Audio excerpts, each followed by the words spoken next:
Kita lanjut bahas PTTH para dewa episode 13. Oke lah, gak usah banyak mangming, kita langsung masuk aja ke pembahasan.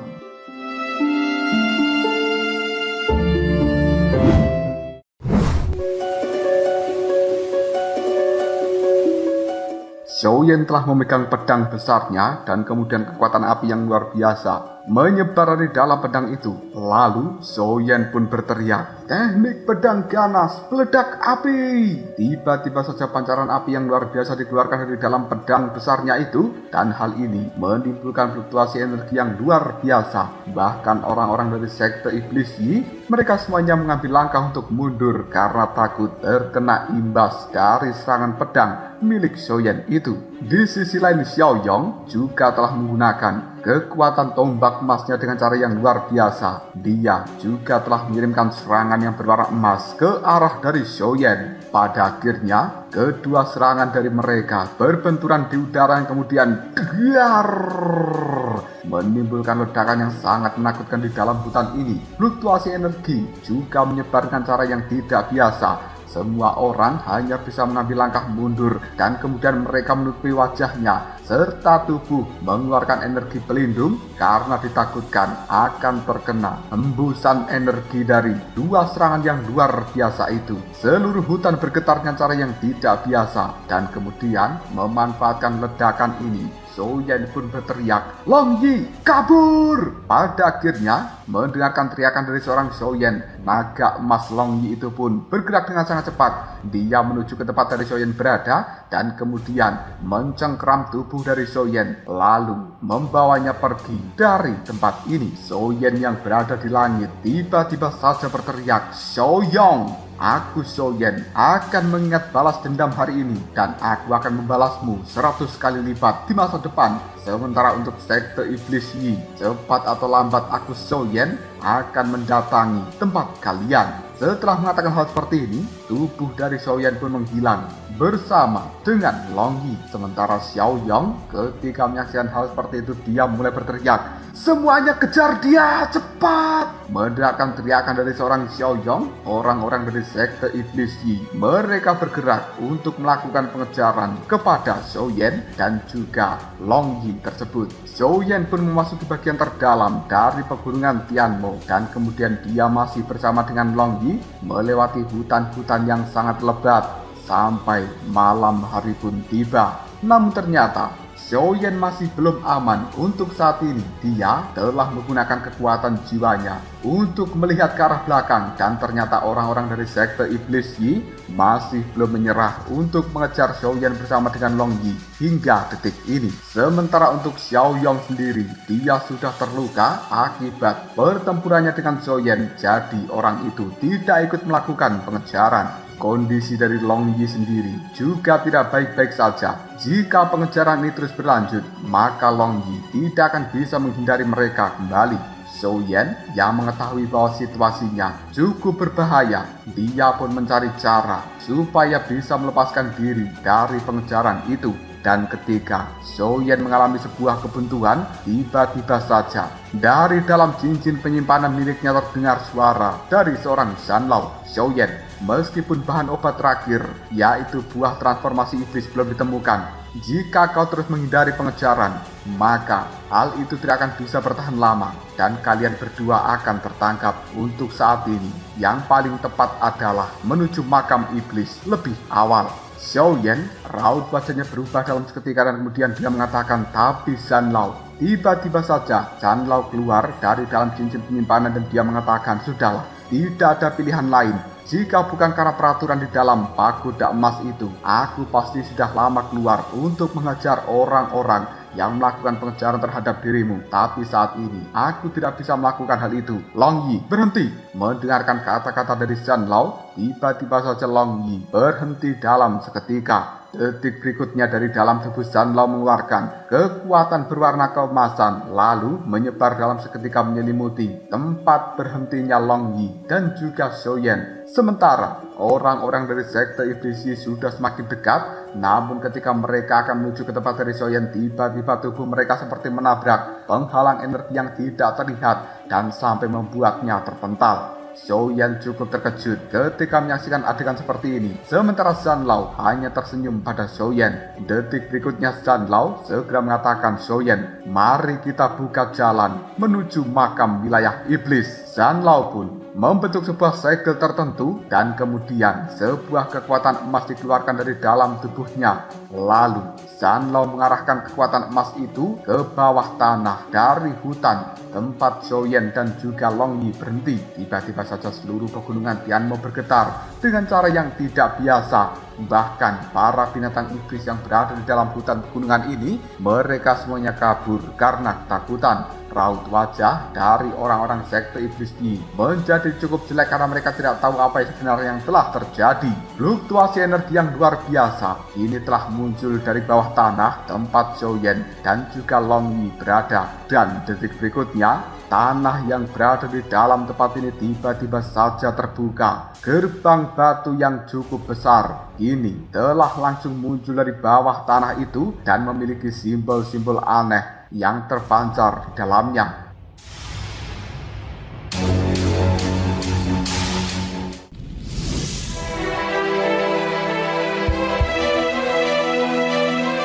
Orang-orang di luar sana ketika menyaksikan pemandangan seperti ini hanya bisa berkata, apa itu? Sebenarnya itu adalah pintu gerbang. Kalian cepat pergi dan lapor pada ketua cabang Huayun. Salah satu orang dari sekte iblis Yi buru-buru meninggalkan tempat ini untuk memberikan laporan tentang apa yang mereka lihat. Sementara raut wajah dari Xiaoyan telah berubah cukup jelek ketika dia memikirkan apabila Huayun, sang pemimpin atau ketua cabang dari sekte iblis Yi datang ke tempat ini. Melihat kepanikan di wajah dari seorang Xiaoyan membuat Zanlao tiba-tiba saja mengatakan, kau tidak perlu khawatir.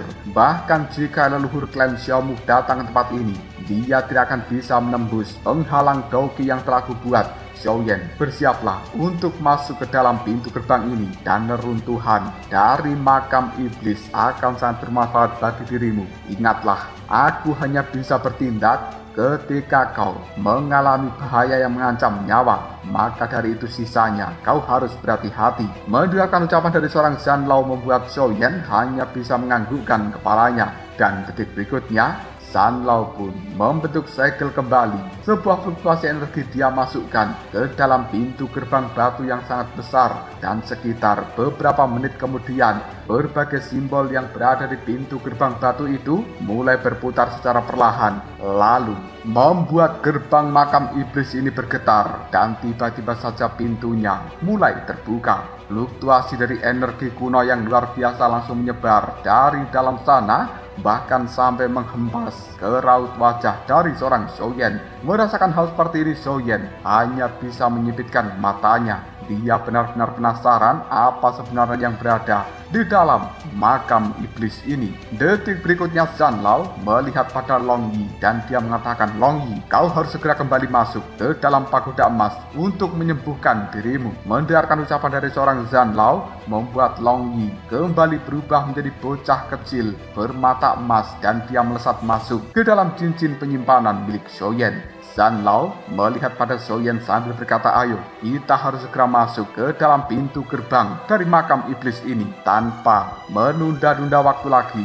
Xiaoyan pun segera memasuki pintu gerbang batu yang merupakan pintu gerbang dari makam iblis. Hal itu juga langsung diikuti oleh Zanlao. Di dalam pintu gerbang ini Xiaoyan bisa merasakan gaya tolak yang luar biasa. Namun Zanlao langsung mengeluarkan energi emas untuk menyelimuti tubuh dari Xiaoyan sehingga gaya tolak itu langsung menghilang. Beberapa menit kemudian, Xiaoyan telah tiba di sebuah tanah yang luas dan juga terpencil, memiliki hawa kuno, sunyi dan juga tenang. Dan inilah yang dinamakan sebagai makam iblis. Langit yang berada di dalam makam ini warnanya merah dengan jejak energi darah iblis yang luar biasa. Bahkan aura merah sekarang telah menyelimuti tubuh dari Xiaoyan dan hal itu sedikit demi sedikit melakukan pengikisan terhadap tubuh Xiaoyan yang menimbulkan beberapa luka muncul di tubuhnya. Menyaksikan hal seperti itu, Zanlao tiba-tiba saja mengatakan, Xiaoyan, cepat makan rumput nether merah. Tanpa ragu lagi Xiaoyan pun mengeluarkan rumput nether merah dari dalam cincin penyimpanan dan dia memakannya.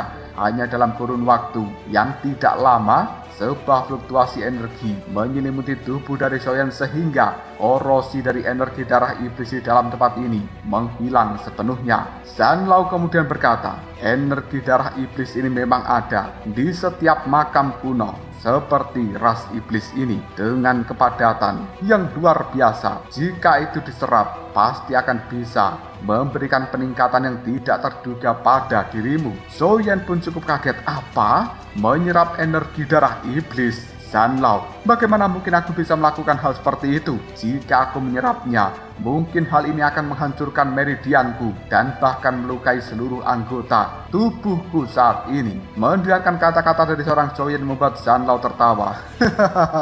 Kenapa kau harus ketakutan seperti itu?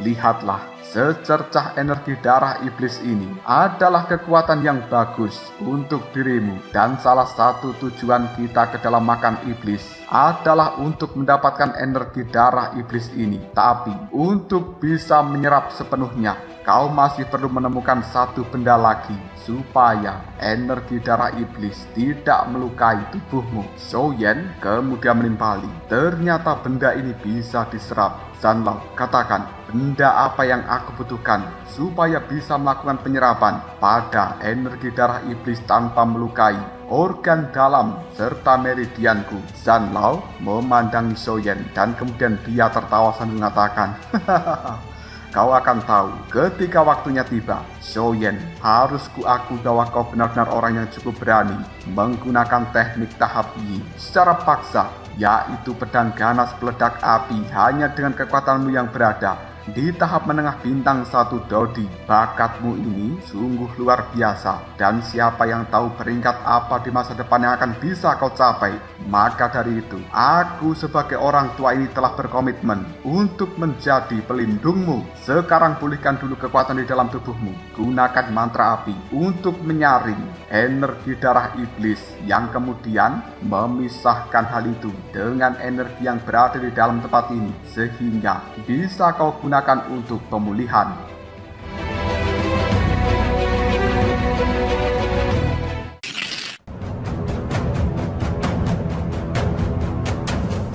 Xiaoyan hanya bisa menganggukkan kepalanya, yang kemudian dia mengambil posisi duduk bersila, mulai memejamkan mata dan juga mengaktifkan mantra api. Dalam seketika saja, kekuatan dari mantra api itu telah mampu memisahkan energi darah iblis dan juga Daoqi biasa di dalam tempat ini, sehingga Daoqi biasa itu bisa diserap oleh Xiaoyan dan energi darah iblisnya bisa disisihkan terlebih dahulu. Jangan sampai ada yang masuk ke dalam tubuh Xiaoyan, karena hal itu bisa melukai organ dalam dan juga meridiannya. Ketika Xiaoyan berada di dalam makam iblis ini, suasana di luar sana benar-benar menjadi cukup heboh. Kabar tentang kemunculan gerbang batu telah menyebar di seluruh provinsi Kaisar, dan hal itu menyebabkan kehebohan. Tidak diragukan lagi, orang-orang merasa bahwa itu adalah pintu gerbang untuk menuju sebuah reruntuhan kuno. Semua orang mengetahui bahwa di dalam reruntuhan kuno ada harta yang tidak terduga, maka dari itu mereka harus bisa mendapatkan hal ini. Kabar seperti ini telah membuat banyak orang langsung berbondong-bondong menuju bagian terdalam dari pegunungan Tianmo, dan mereka saat ini bisa melihat adanya gerbang batu raksasa yang berdiri di tengah-tengah hutan. Hanya dalam waktu beberapa hari saja, tempat ini sudah dipenuhi oleh orang-orang yang berkumpul dari berbagai arah. Tapi tidak ada satu dari mereka yang bisa mendekati pintu gerbang batu raksasa yang merupakan gerbang menuju makam iblis itu. Hal ini dikarenakan adanya pelindung energi berwarna keemasan yang telah diciptakan oleh Zanlao sebelumnya. Setiap orang yang mendekati dan akan mencoba menerobos pelindung energi itu, tubuh mereka akan terpental jauh dan kemudian terluka cukup parah. Sosok dari Xiaoyong yang sudah menyembuhkan luka-luka di dalam tubuhnya sekarang menuju tempat ini, dan dia bertemu dengan orang-orang dari sekte iblis Yi, lalu bertanya, di manakah Xiaoyan berada? Apakah bocah itu telah memasuki pintu gerbang batu yang aneh di depan sana?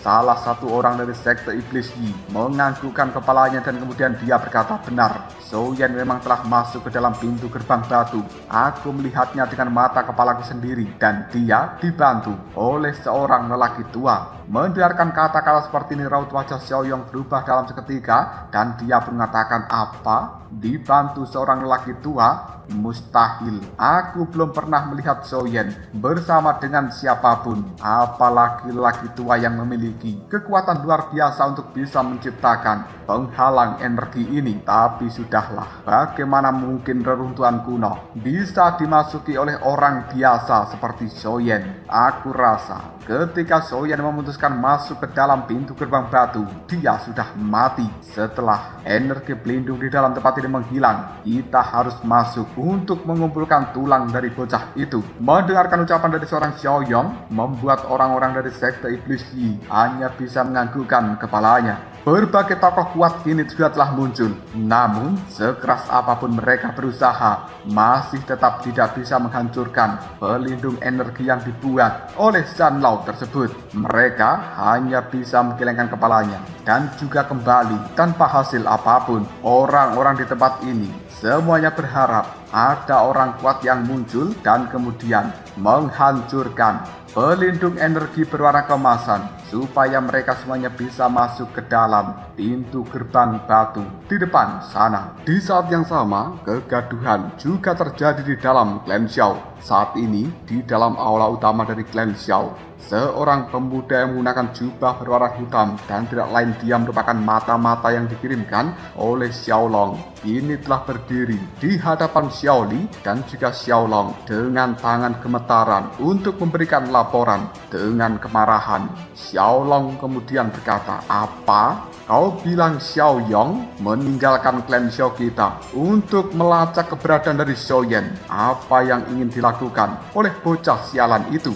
Jika sampai Xiaoyan kehilangan sehelai rambutnya, aku tidak akan pernah memaafkan seorang Xiaoyong. Bakat dari Xiaoyong awalnya hanya kalah dari gadis bernama Xiaoqi yang merupakan jenius nomor 1 di dalam klan Xiao sebelum kedatangan Xiaoyan. Selain itu, Xiaoyong juga mencintai Xiaoqi. Dengan kemunculan Xiaoyan, secara langsung hal itu telah mengancam status dari Xiaoyong sebagai seorang jenius. Dan pada saat itu, demi memastikan keselamatan dari seorang Xiaoyan, tetua ketiga Xiaolong telah mengirimkan mata-matanya ini untuk terus melacak dan juga mengikuti keberadaan dari Xiaoyan. Jika sampai Xiaoyan dicelakai oleh Xiaoyong di dalam pegunungan Tianmo, maka tetua ketiga Xiaolong tidak akan pernah memaafkan bocah itu. Xiaolong kembali bertanya kepada mata-mata di hadapannya, apakah saat ini Xiaoyan baik-baik saja? Mata-mata itu kemudian mengatakan,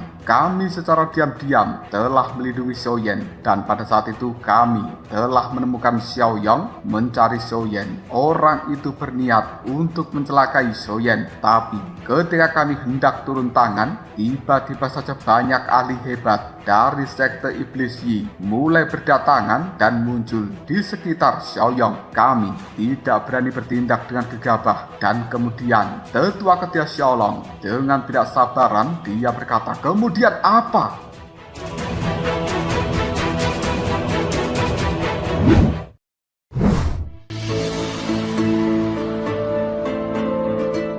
Tetua pertama Xiaoli, dia pun berkata, tenanglah, jangan tidak sabaran seperti itu, bicaralah pelan-pelan. Mata-mata ini kemudian melanjutkan, kemudian sejumlah besar anggota sekte iblis Yi menyerbu dan juga mengepung Xiaoyan. Situasi saat itu benar-benar terdesak dan tepat ketika Xiaoyan sudah terkepung, naga emas muncul untuk melindungi dirinya. Xiaoyan pun bertarung dengan sengit melawan Xiaoyong dan kemudian Xiaoyan menggunakan teknik Do yang sudah mencapai tahap Yi. Lalu berbenturan dengan tombak emas milik Xiaoyong menimbulkan ledakan yang cukup besar dan hal itu dimanfaatkan Xiaoyan bersama dengan naga emas untuk kabur menuju bagian terdalam dari pegunungan Tianmo. Lalu Xiaoyan memasuki sebuah pintu gerbang batu yang belakangan ini telah menimbulkan kehebohan sebagai pintu gerbang menuju reruntuhan kuno. Semua tetua yang berada di dalam aula ini pun tersentak. Apa? Xiaoyan benar-benar memasuki reruntuhan kuno? Bahkan menurut informasi yang aku dapatkan, hingga detik ini tidak ada seorang pun yang bisa mendekati pintu gerbang batu itu diakibatkan perlindungan dari energi emas yang cukup aneh. Mendengarkan penjelasan dari mata-matanya ini membuat tetua ketiga Xiaolong merasa cukup lega, karena pada akhirnya Xiaoyan berhasil meloloskan diri dari kepungan orang-orang sekte iblis Yi. Selanjutnya raut wajah dari tetua ketiga Xiaolong berubah ketika dia mengingat sesuatu, dan kemudian secara spontan dia berkata, "Tunggu sebentar, tadi kau bilang Xiaoyan mengeluarkan teknik Dao yang telah mencapai tahap Yi. Mungkinkah itu benar-benar dilepaskan oleh seorang Xiaoyan?" Pemuda mata-mata ini hanya bisa menganggukkan kepalanya dan kemudian berkata, "Benar, itu teknik Dao tahap Yi telah dilepaskan oleh Xiaoyan. Saat itu jarak dari kita berdua memang cukup jauh dari Xiaoyan dan tidak bisa melihat dengan jelas, tapi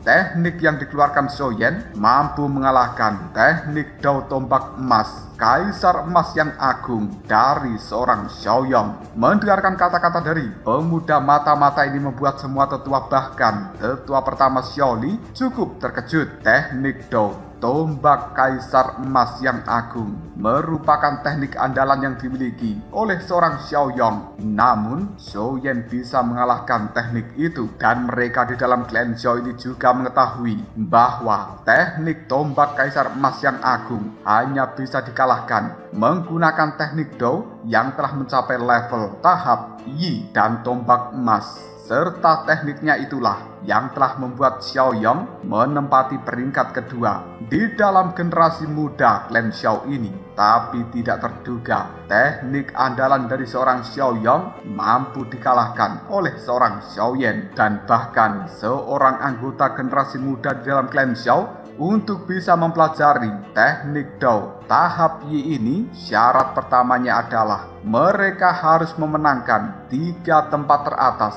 di dalam kompetisi atau ujian klan yang diadakan setiap 100 tahun sekali. Hanya dengan cara seperti ini, anggota generasi muda dari klan Xiao akan bisa memasuki aula teknik Dao dan mendapatkan teknik Dao tahap Yi. Selain itu, para tetua yang berada di dalam tempat ini juga masih tidak percaya bahwa Xiaoyong yang telah berada di tahap awal bintang 2 Dodi akan benar-benar kalah di dalam pertempuran melawan Xiaoyan yang hanya berada di tahap menengah bintang 1 Dodi. Meskipun hal seperti ini cukup sulit untuk dipercaya, tapi faktanya memang seperti itu. Tetua pertama Xiaoli tiba-tiba saja berdiri dari tempat duduknya dengan raut wajah yang tegas. Dia berkata, "Xiaoyong telah bersekongkol dengan musuh untuk memburu jenius dari klan Xiao kita. Menurut aturan dari garis klan Xiao, maka garis keturunan dari Xiaoyong harus dicabut dan dia dikeluarkan dari dalam klan Xiao. Semua anggota klan Xiao, dengarkan aku, tangkap Xiaoyong." Tidak ada satupun tetua yang berada di dalam aula ini berani menentang keputusan dari tetua pertama Xiaoli. Mereka hanya bisa menganggukkan kepalanya untuk saat ini. Dan seorang pengkhianat di dalam klan Xiao tidak bisa ditoleransi, karena Xiaoyong telah dianggap melakukan sebuah pelanggaran besar dan juga berat menurut aturan dari klan Xiao. Pandangan mata dari tetua 3 Xiaolong tiba-tiba saja melihat kepada tetua yang masih diam saja, dan itu adalah guru dari Xiaoyong. Lalu tetua ketiga Xiaolong mengatakan, "Aku tidak peduli siapa yang telah melepaskan teknik Dao tahap Yi, tapi jika sesuatu terjadi pada Xiaoyan di dalam reruntuhan kuno, Xiao Wutian, kau juga akan dimintai pertanggungjawaban atas kesalahan dari muridmu." Xiao Wutian ini merupakan tetua keempat dari klan Xiao, dan dia juga merupakan guru dari seorang Xiaoyong. Bukannya merasa bersalah dan juga meminta maaf atas kesalahan dari muridnya, Xiao Wutian malah pergi begitu saja dengan cara yang acuh tidak acuh, dan kemudian dia menunjukkan senyum yang aneh di raut wajahnya. Melihat sikap dari seorang Xiao Wutian itu membuat tetua ketiga Xiaolong cukup emosi, dan kemudian dia berteriak, "Xiao Wutian, Kau mengabaikan kata-kataku. Fluktuasi energi yang cukup besar dikeluarkan dari dalam tubuh Xiaolong. Ketika menyaksikan hal seperti ini, tetua pertama Xiaoli tiba-tiba saja berkata, "Sudahlah, tidak ada waktu untuk bertengkar antar para tetua. Lebih baik kirimkan pasukan untuk menuju pegunungan Tianmo dan melakukan penyelamatan kepada Xiaoyan." Mendengarkan ucapan dari tetua pertama Xiaoli, para tetua yang berada di dalam tempat ini hanya bisa menganggukkan kepala mereka dan kemudian mulai keluar satu persatu untuk mengumpulkan para murid-murid yang telah mereka ajari demi menuju pegunungan Tianmo dan melakukan penyelamatan terhadap Xiaoyan itu.